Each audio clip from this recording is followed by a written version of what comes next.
आज हम बनाने जा रहे हैं बटर मिल्क से पनीर। मलाई का हमने मक्खन निकाला था और जो बाकी ये दूध बचा है उसका हम पनीर बनाने जा रहे हैं। पनीर बनाने के लिए हमने लिया है बटर मिल्क और एक नींबू।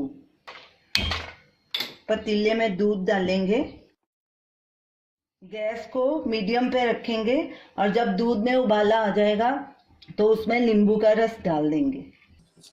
दूध में उबाला आ गया, अब इसमें हम नींबू का रस डालेंगे और लगातार स्टर करेंगे जब तक दूध फट नहीं जाए।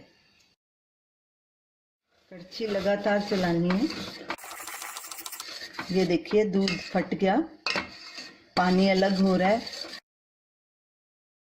अब गैस को करेंगे बंद और इसको छान लेंगे एक कपड़े में। एक पतीले के ऊपर हमने जाली रखी है और ऊपर मलमल का कपड़ा, और इसमें हम इसको छान लेंगे और इसके ऊपर ऐसे बांध के हैवी वेट रख देंगे ताकि ये अच्छे से पनीर बन जाए हमारा।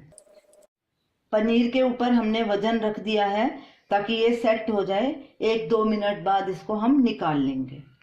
2 मिनट हो गए हैं। अब हम पनीर को कपड़े में से बाहर निकालते हैं। कितना अच्छा पनीर बन गया। अब थोड़ा ठंडा हो जाएगा तो आप इसे फ्रिज में रखें या उसी वक्त भी यूज कर सकते हैं।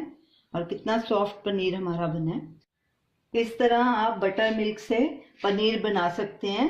आप इसे ज़रूर ट्राई कीजिए और अपना फीडबैक दीजिए। हमारी इस वीडियो को शेयर कीजिए, लाइक कीजिए और कमेंट कीजिए। हमारे चैनल को सब्सक्राइब कीजिए। Thanks for watching.